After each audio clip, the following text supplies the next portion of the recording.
Alright, so today we have a video that I've owed for quite a few weeks. I've got an explanation though. I have been sick since around like maybe 4 days past that video I made, maybe 3 days past it. I don't exactly know what I caught or or where I caught it, but I was sick for like a solid 10 days, like quite badly sick. Not like bad, but like sick to the point where you're kind of like in bed and you're like not going to the gym and you're just like not feeling too great and like there's like phlegm everywhere and it's just like gross or whatever. So obviously I couldn't really justify recording because that was gonna be pretty disgusting, and I'm not gonna like cut the video like 100 times to cut out myself blowing my nose or whatever. You know what I mean. I feel pretty fine now. Feel pretty good. Voice is like normal. Talk normally. I don't sound super congested. I sound a little bit congested, but not like terrible. So yeah, I should be able to do this video and present it clearly. But yeah, so I've got quite a bit of data. Quite a bit of interesting findings. With regards to my system. So just gonna jump right into it just to not waste time. So obviously the main thing that I bought the Apex for was to do testing and see how the board performs.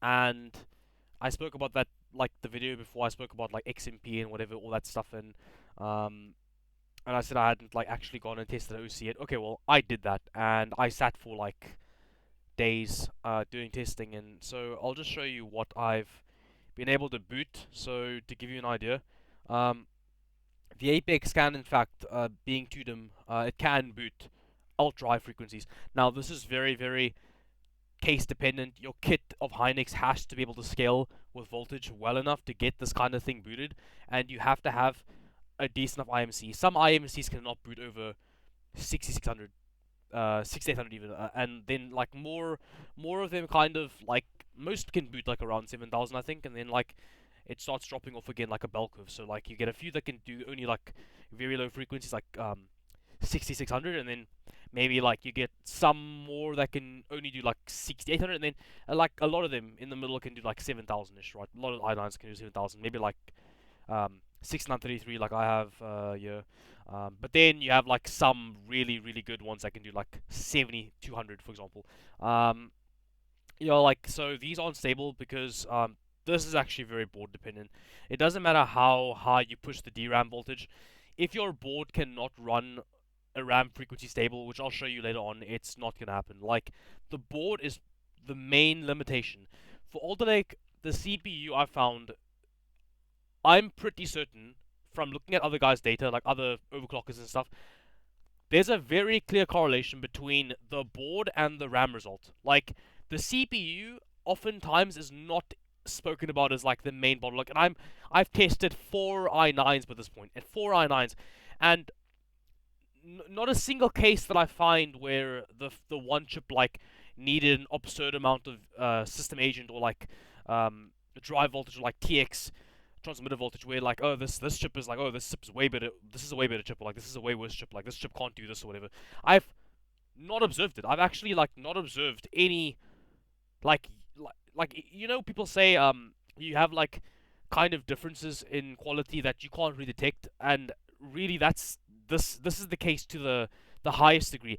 I could not, in my like reasonable like dailyable usage testing, notice a significant difference between four different i9 samples. Not a single one was utterly terrible. They were all like, the IMC and all of them kind of like, they all had quirks here and there. I'm not terribly sure like if one chip would have done something the other chip wouldn't have. Like, in truth, I haven't had two at the same time, and I haven't tried the same settings exactly on the same chips, except in this case.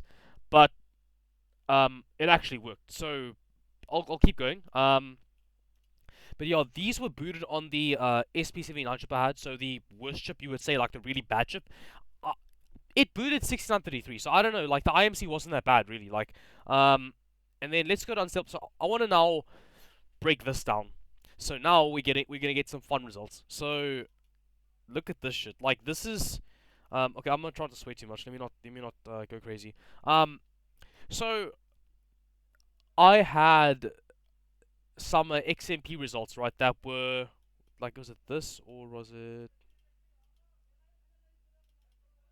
Yeah. So for XMP, I had I think I had. Did I try a different BIOS? No, no, no, no, no. So yeah, I got XMP stable on 0090, like you just saw in the previous screenshot, the one that I booted the high frequencies on. Now, funny enough, 1304 cannot boot frequencies as high, even at the same voltages. You will not pass MRC. You will literally fail training. So it can't boot what 0090 could boot. So the older BIOSes could boot higher frequencies, but I feel like the newer BIOSes are more consistent, which is something that other OCs have also noticed. But then again, one of the highest Y cruncher, well, I think the highest Y cruncher 2.5 billion on HardwareBot right now is by OGS on 1304 Ucode 15 modded. So he's booting like 7800 on 1304. So I don't know. He said he could do 8000. So I don't know. Like maybe I'm wrong, but it seems like on my particular board, I can't boot as high frequency on 1304. But 1304 I found is the best BIOS overall. I like it. It's the most consistent BIOS, best to work with. I think it's the best BIOS to use. 1505 is utter trash, garbage BIOS, horrible. 0061 trash. Do not touch them. They suck. 1304 is the BIOS for you.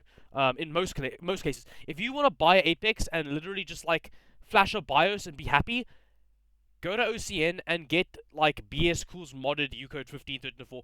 You can mod it yourself, but I would say get the modded one because it's all over the place and that way you have to worry about messing the file up or whatever. Not that you can, like I said, BIOS modding is pretty easy. Well, the modding we're doing for the microcode, it's pretty easy, so there's not much you can do wrong. But let's say you want to like not take the risk, someone else can give you their BIOS and it should be fine. In terms of risk overall, I flashed the BIOS like 20 times. I'm not even kidding, and not a single time, except for the 0061, not a single time has the Ucode caused issues. In fact, if you can call issues like 0061 modded is very unstable. So like if you're running high RAM frequencies, it's like more unstable. But it's not like the BIOS is corrupted or like it's dangerous. It's just like it just sucks, It just like sucks. It's just bad. Okay. So anyway, 1304 could do XMP at literal stock settings. And this was the case for twice in a row. So I rebooted and it was stable. But the funny thing is that after a CMOS clear, all this shit went out the window. Like, this was completely null and void. And the same thing goes for this unfortunate OC I had over here. So, this is kind of like, it was this. Yeah, this is the one.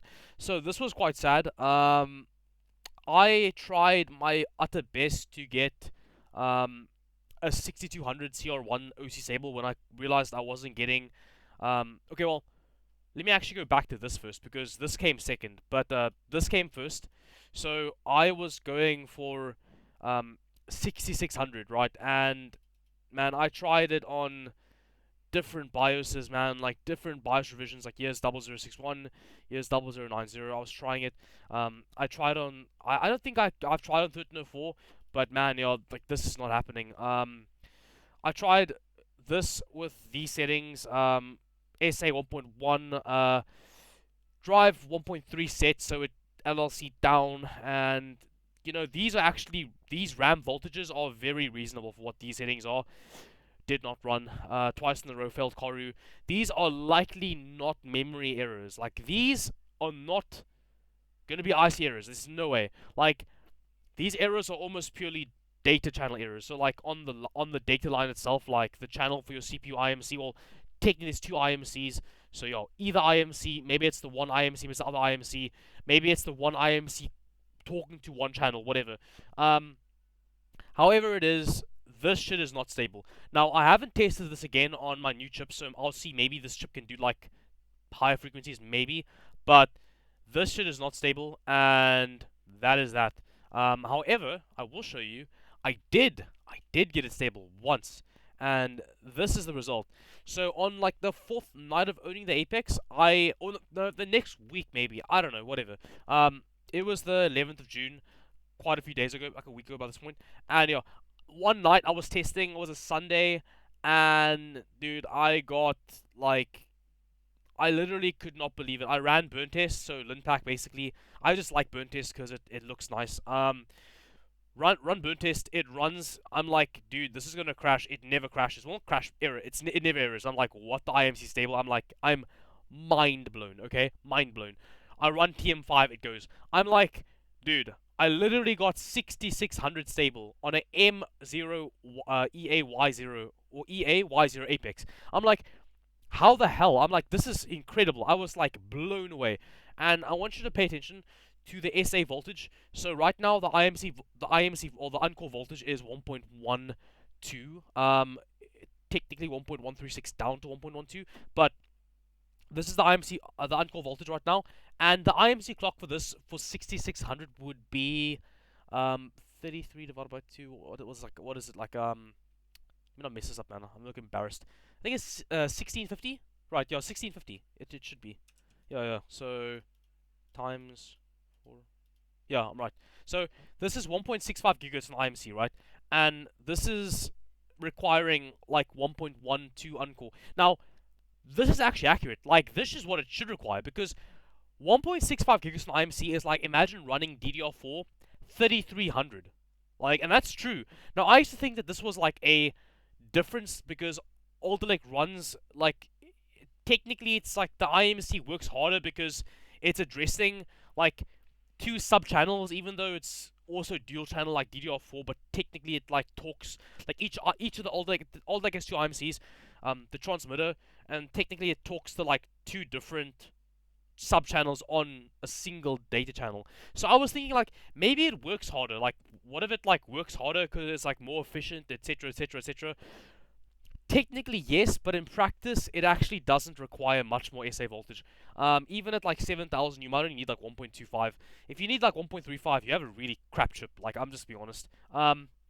So this is what it needed, and it's accurate. Like, this is what it should have needed. And VDD2 was like 1.3 something. Oh, that's also accurate. Like, that's fairly reasonable. This entire OC destabilized after 1 reboot. So one single reboot, cold boot, I think it was. I think it was because I went to bed, and yeah, I went to bed, woke up the next day, tried a game, unstable. Okay, that was kind of shitty, but yeah, that's how the crumbles all like. So this was null and void. It was completely rock solid stable for that iteration of boot. So whatever the terminations were at the time, like whatever the charge terminations were, whatever was going on those 2 data lines, like that was happy in those environmental conditions with these settings, completely wiped out after one single cold boot. That completely changed the entire environment and disallowed this. Like, this was completely voided. Like, there was not a chance. So, and I couldn't find a way to get it back. So I don't know. I just gave up on the high frequencies. This board cannot do high frequencies, and that's the case for a lot of individuals. Now, by this point, I was starting to get very worried because I started testing. I mean, these tests were conducted beforehand, so like, I took all these screenshots for you guys because I wanted you guys to see like the process. Because I would have loved to record it, but like I said, it's just impractical to sit down for like 10 hours talking to you guys and like cutting the commentary, and it's just not gonna happen. So I took all of these. Just, I mean, I can go slowly, but I didn't. I kind of have them notated up here, but I mean, if you want to pause the video, you can. I'm gonna try and go slowly just so you can see the differences in stability. Now, I don't personally know if this is down to like just the error is inevitable and it's coming eventually, or if it's like the change in settings destabilizes or stabilizes more. I don't know if it's actually the settings themselves or if it's just the error coming whenever it wants, because that it could just be that. It could genuinely just be the error is inevitable, and it doesn't matter what you do. It's coming regardless, and it's a matter of when. It could very well just be that. That's probably so. With all the inconsistency, the only consistency between all of them is that the error seems to come randomly. And if we're going to be scientific, the only plausible outcome, like the only way we can actually deduce some sort of data from this, is that the error was inevitable, and the change in settings, whether it be up or down, so whether it be tightening a timing, loosening a timing, adding more voltage, adding less voltage, the variables do not matter. The limitation is not the variables. The limitation is the motherboard. That's the only logical, symmetrical deduction I can deduce from all these test results is that the board is the problem, not the settings. The settings are fine, the RAM is fine, the IMC is more than likely fine. The issue is the board. The board itself does not like to run high frequencies. And that makes sense because, let's be honest, if you go to OCN, that's what you find most individuals saying, is that the motherboards themselves are the issue. They are the bottleneck. And again, this does not matter whether I was running an OC like here. I'm running 5 GHz P, 4E4 ring. It doesn't matter whether I'm running stock. I was running stock undervolted in some other tests. It does not matter. It doesn't matter how warm the CPU is. It doesn't matter how warm the IMC is. It doesn't matter. It's not running. Like 6600 on some boards is not going to run. If you do get it stable, reboot or cold boot and see what happens. More than likely, you're going to have your day ruined. It's the honest truth. So, if you own a November 2021 Apex, in some regards, you have some outliers that are very good. Most samples suck. And if you want to return your board, I respect you for it because it's completely warranted. I can't return my board because I would like to be able to do 6600 because that's what I am promised according to the spec sheet. But I live in South Africa, and to ship my board back to Amazon UK, they might charge me, and plus I do not get the shipping fees back for shipping it here. So if I get refunded, it's not going to be worth it. There's no point. Like, a refund would not be worth the time and money. I'd be better off keeping the board and trying to deal with it and trying to figure out something, which I did, thankfully, and I am very thankful because this, like I said again, it's not to the OCer themselves. It's a very sad situation, but this is not the OCer's fault. It doesn't matter who you are or how good you are at this. In some regards, the board itself limits you. It doesn't matter what you do to it. There's nothing you can do. You can rub it however you want, okay? It doesn't matter. You know, the board itself is just going to limit you, and that's it. That's that. That's just the fact. So this was my journey with 6200 CR1. Because CR1 is actually really, really good. Performance is very good. I'll show some item numbers. I didn't take Geekbench because I haven't actually. Well, I should do Geekbench with my new CPU because I have a decent CPU OC and I have the equals on. So maybe I can do Geekbench now, Geekbench 3, because the score will be more like decent. Stock or like just P cores only would have been it would have kind of tanked the score a little bit. Not the memory score, but the overall score, and the overall score kind of. Yeah, I don't want to post a crap overall score. I just don't want to. Like, yeah. So anyway, this was the journey. So initially, I booted with 1.5 VDD, 1.45 VDDQ, because VDDQ doesn't need to be that high for like lower frequencies. You need it higher for like higher frequencies, but for lower frequencies, you could run a lower VDDQ in most cases. Samsung's a bit different than Hynix, but yeah. So this was auto SA, so whatever, it doesn't really matter. 1.25 is fine. 1.25 VDD2 is fine, I guess. These settings, scuffed tertiaries because I didn't care at the time, and it failed. So then we went to this, and I rebooted, tried some more settings, literally failed. Literally failed. So I don't know what I changed. I changed drop down, didn't help. Little I know, this was not going to happen. It wasn't going to happen. So this was never going to happen. Then I was like, I wisened up. I was like, okay, hold on. So at first I bought Karu, which was a wise choice because Karu is a flippin' amazing tool. So that was the first good choice, was buying Karu because it makes things a million times easier. Like, a million times easier. Like, if Karu errors, it's going to error within like the first 10 to 20 minutes, which is not going to waste your time. And if it's going to run, once you're past like half an hour, it's pretty much guaranteed to run. It's almost guaranteed to run. But it's not quite, but it's almost, okay?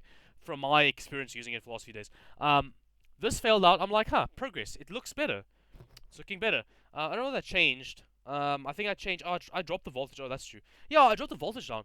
So actually, I dropped the voltage down from 1.5 to 1.45, and I upped the CAS, and it started getting more stable. And then, hey, look, first result. So this was the first stable Karu result, I think it was, and yeah, this was good. This was really good. This was 30, 37, 37, 28, 1T, all this stuff, and I was happy, man. I was really happy because I was like, fast boot enabled. This has got to be stable. I'm like, fast boot is enabled. There's no way. This has got to be stable. Like, this is an OC. Like, this is beautiful. It's 30, 37, 37. I love it. Like, this is great. Like, I'm happy. It's not super high frequency, but it's 1T. It's great. And 8,000% stable. It's good. Okay. Uh, yeah. The next day, rebooted. Nope. Unstable. I was crushed.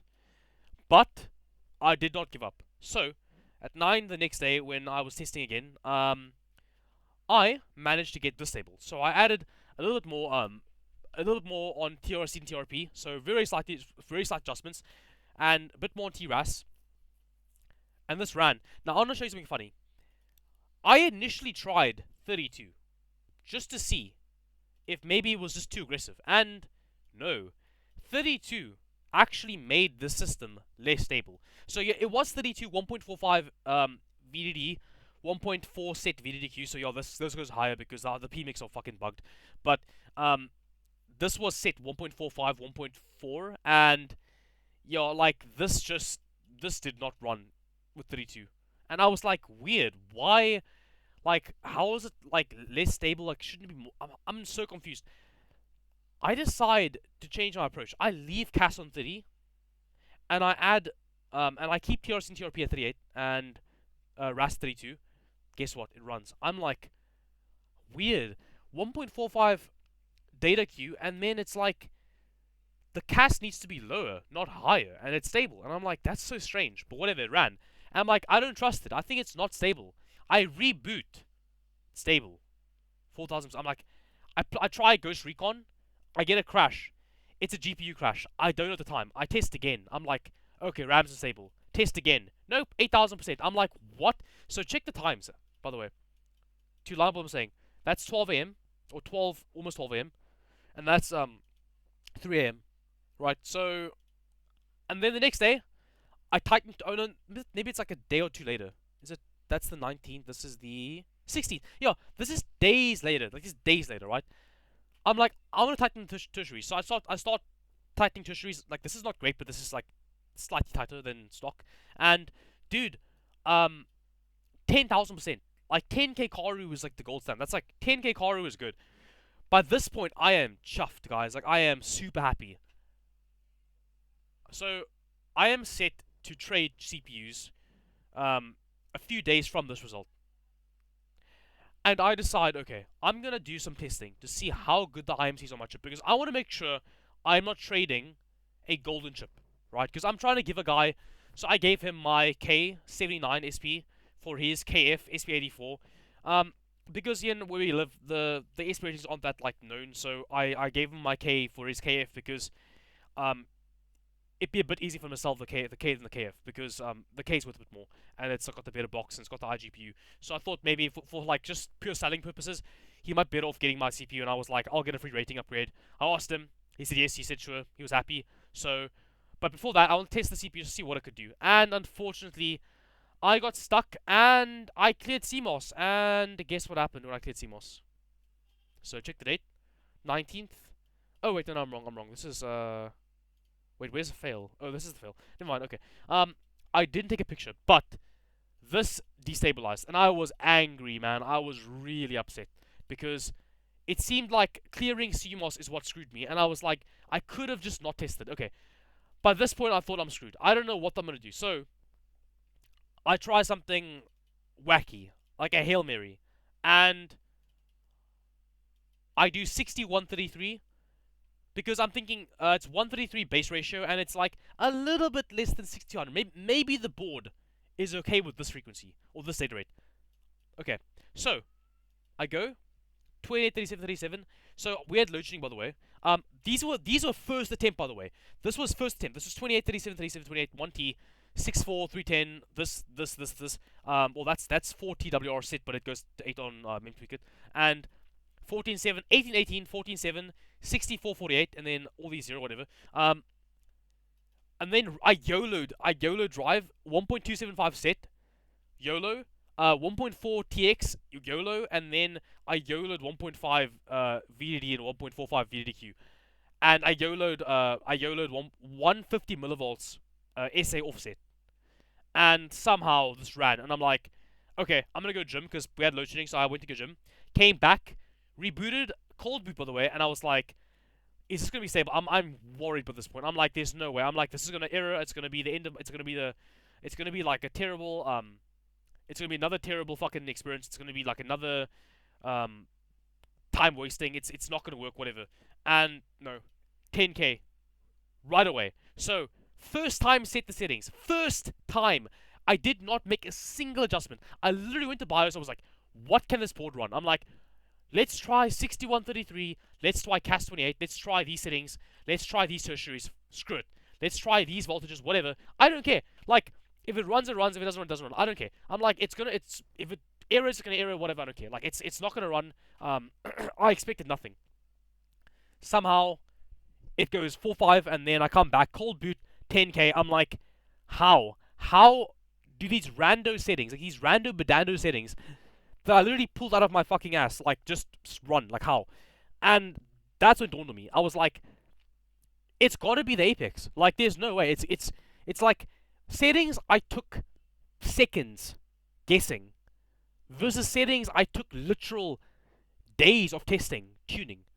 And the settings that run are the ones that I do in like less than a minute. Like less than 60 seconds of coming up and just guessing these random values of these like tertiaries, just these random tertiary values. I just decided to run 37s on these. CAS 28, I'm like, why not?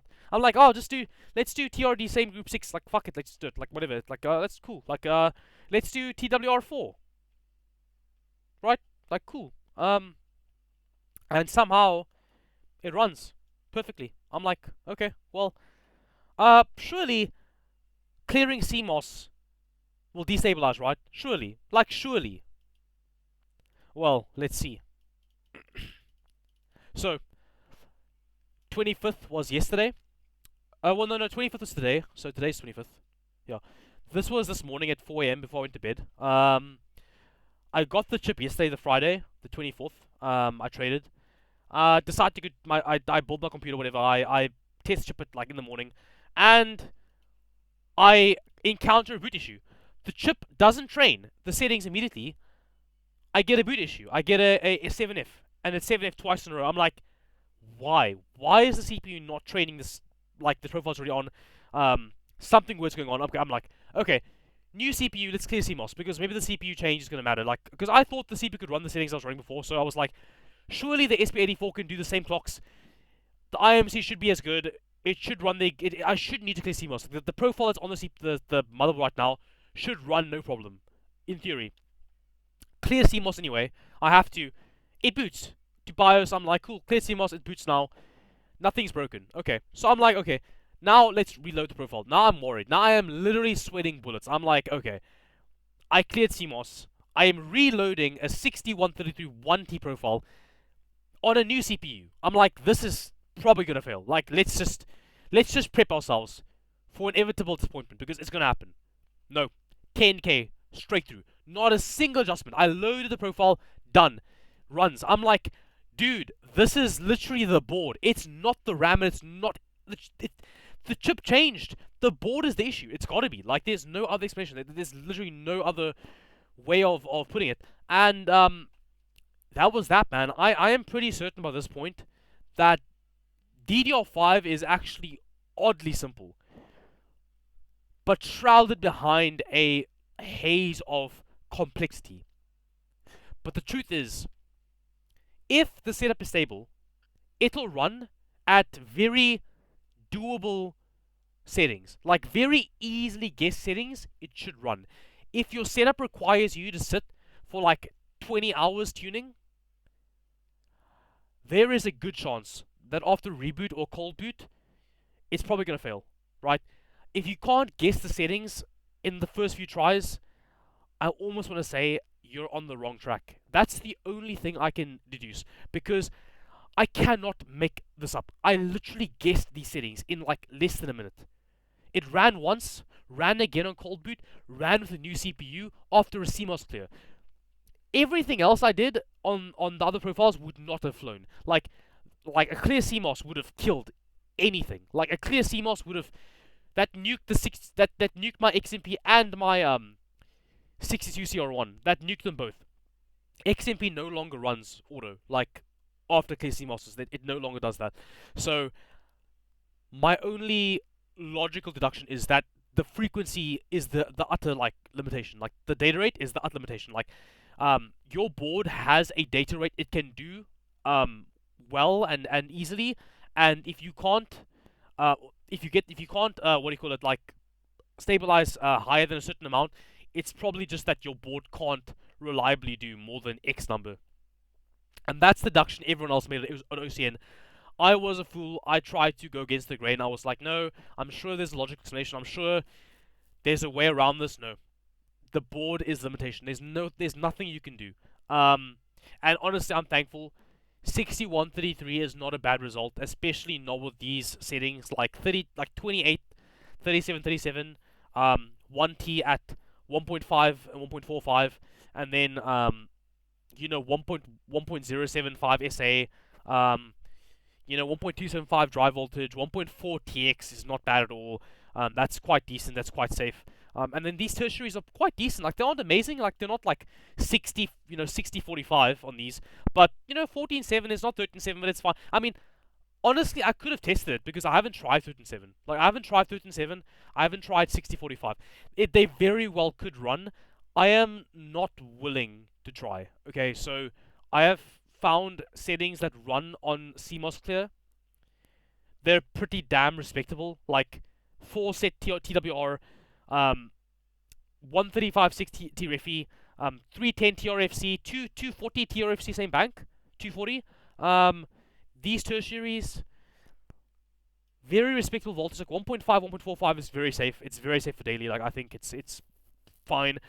Ideally 1.45, but 1.5 VDD is fine. It's not gonna kill the chips anytime soon, if ever.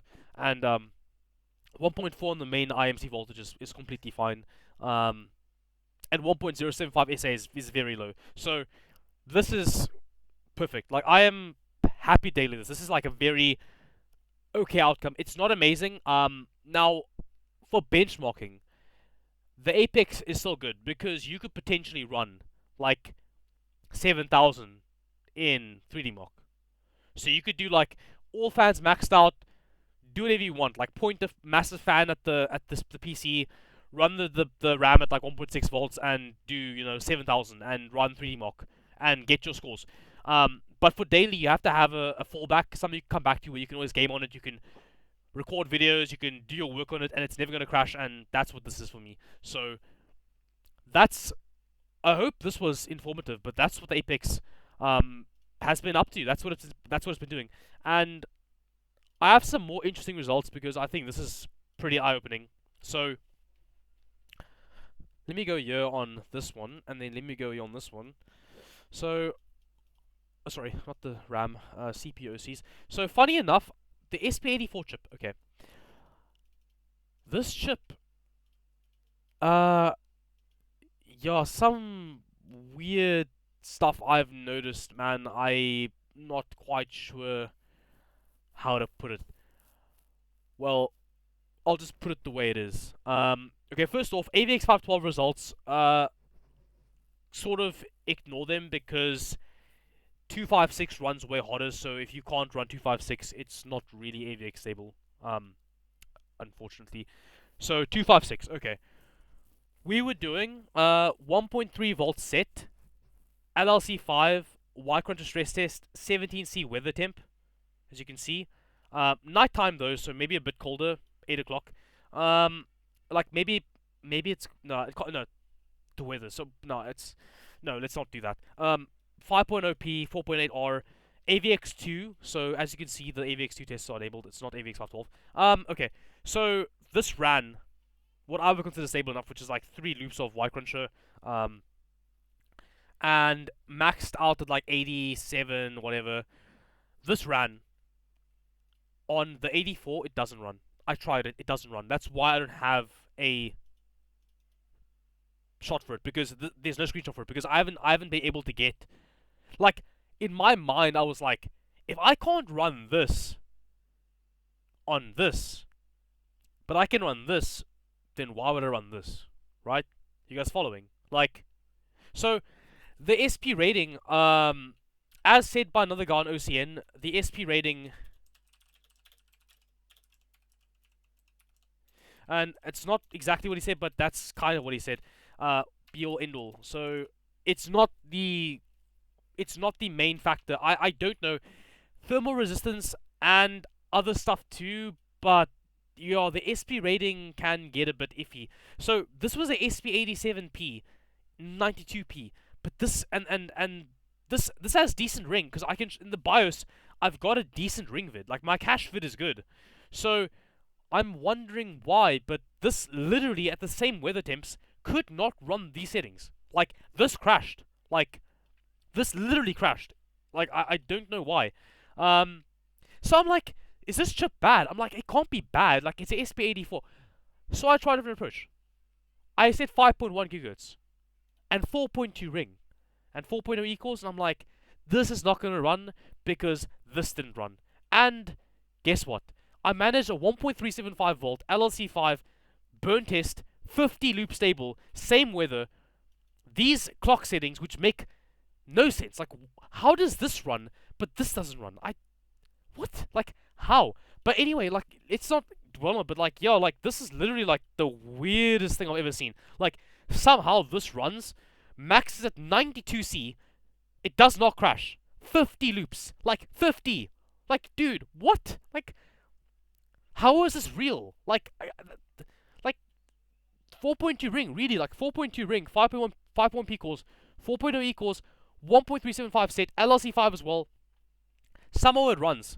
Now let me tell you, I didn't try this on this chip for a good reason. This would never have run on SP7. There's no way. My SP81, when I tried 1.4 volts, crashed. 1.375 crashed within, like, I'm talking, okay, 1.375 would crash if you press start test. It would crash within like 2 seconds, maybe. Yeah, 2 seconds, pretty much 5 seconds, like 2 seconds. Like it's start test, like blue screen, like start test, blue screen, like immediately. This is worse than the 81 by a margin. Like this would never have run these settings. Like no way. Like I don't want to comment about it. I don't care. I don't care what you think. Do not comment anything. I won't accept it. This is not running these. This is not gonna happen. These settings indicate that perhaps the way the SVID works, the way the SP peak or the SP rating is calculated, it's weird. Like something to do with how high the chip scales. It's something with like how much VCore it needs for like a certain multiplier. And there's thermal resistance as a factor, and this and that and that and that and whatever. It's very very complicated. It's probably workload dependent. It's like what kind of AVX instructions the workload runs. You know how bad the transients are. The thermal resistance, like I said again. The interconnect between the cache and the cores. It's so confusing. But I think that perhaps SP is not quite what we think it is. Now obviously we do have these results, which are interesting too, because here is where if you go to the Taichi again, and you go back to my old sample, my golden sample, and here we have some amazing results. Now we have 5.2p, 4.0e, 4.2 all running 1.3 volt set with LLC2 on Taichi is like 1.25 load. Now that's socket sense. This is not die sense. This is a die sense reading because it's Apex. So you can assume that this 1.3 set LLC2 would have been equal to the Apex's LLC5 because I've measured 50 millivolts of AVX VDroop on both Asus and the ASRock setups on these LLC settings. Now obviously the Apex will show you a lower vehicle reading at load because it's die sense. So socket sense will always be higher than die sense. Now socket sense on the Taichi and socket sense on the Asus Strix F, they indicate that at LLC5 on Asus and LLC2 on ASRock, socket sense, you're seeing 50 millivolts of VDroop on LLC2 on ASRock and 5 on Asus respectively. Now on the Apex again, like I said, it's going to droop much lower, but that's because of your selection of which reader you want. So you can choose. You can have socket sense or you can have die sense. Now I chose die sense just for the accuracy, but this is pretty much like if this was socket sense, you could assume 1.3 volts right here. This would not be 1.225. This is die sense.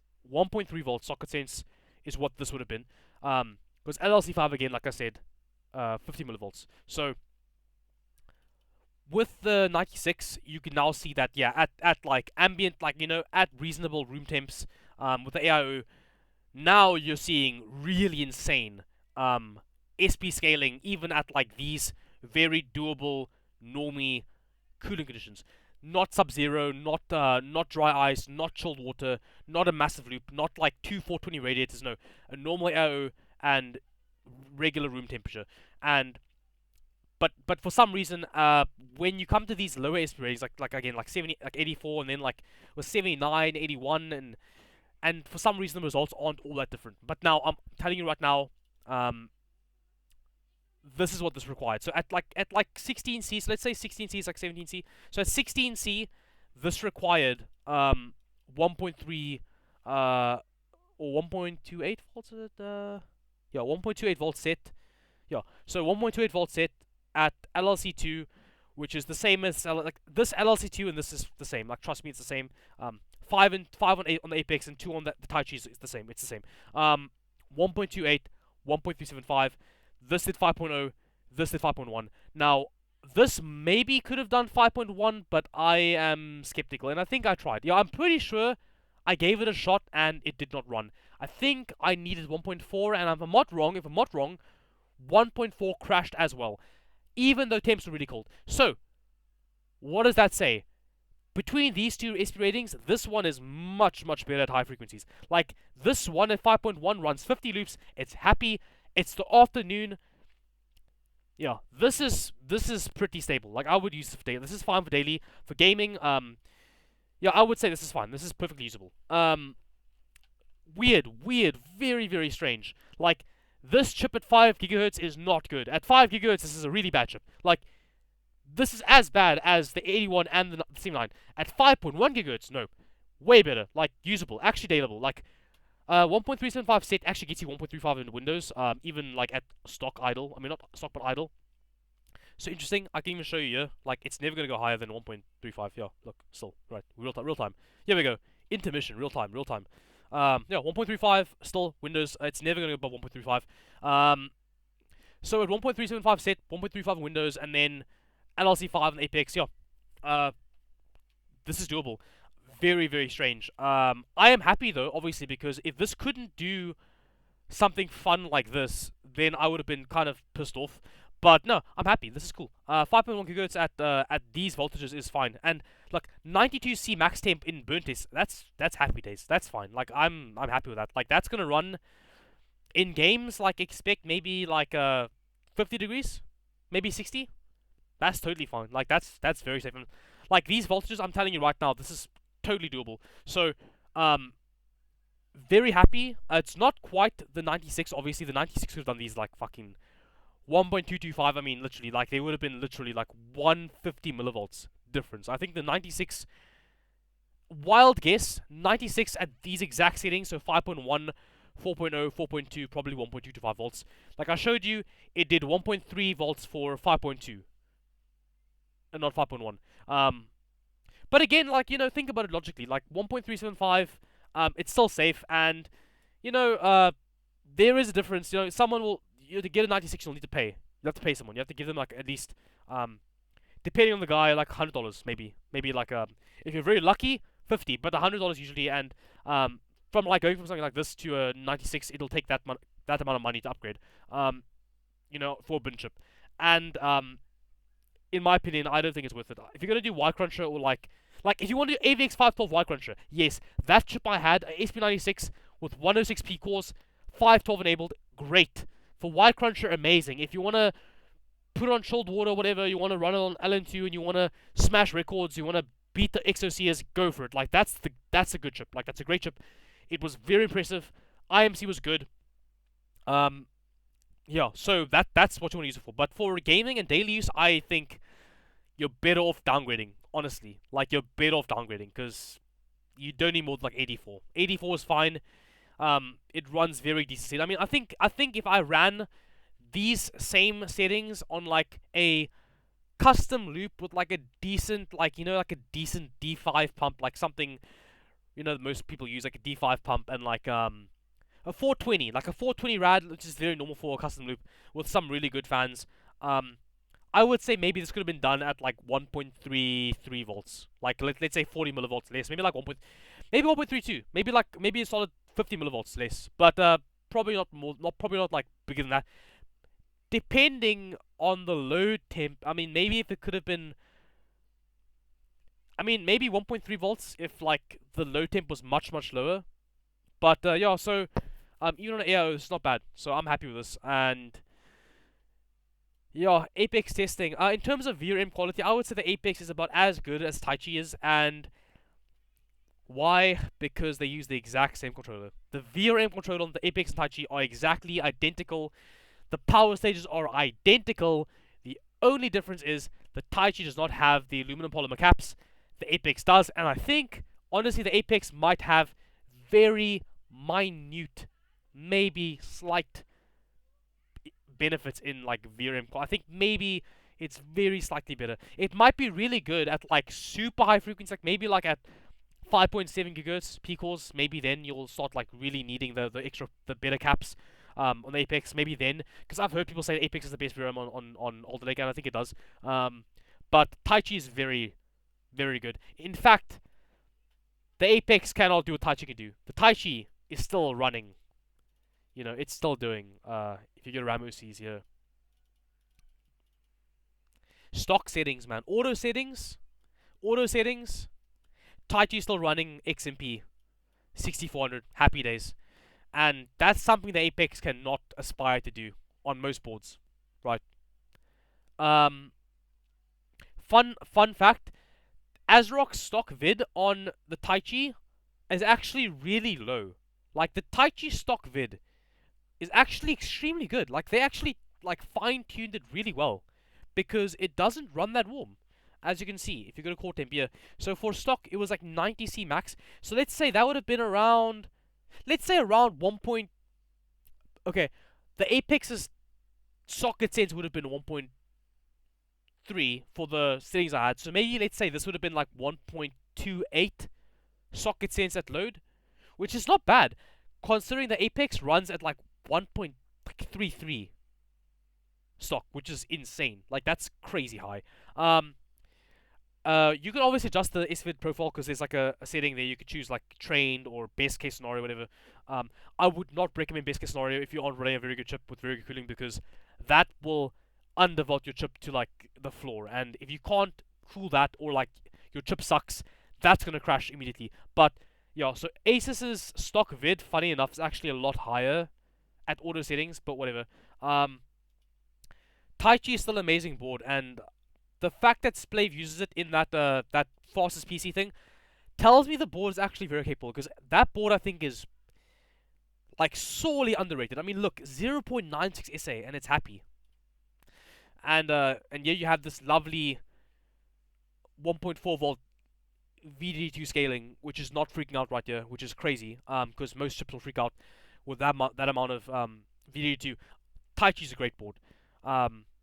So just gonna shout that board out in the Apex video because it's so good. Like I cannot state how great Taichi is. Like, it's such a good board. Makes me think the Apex is a waste of money, honestly. Right, but yeah. So that's the video.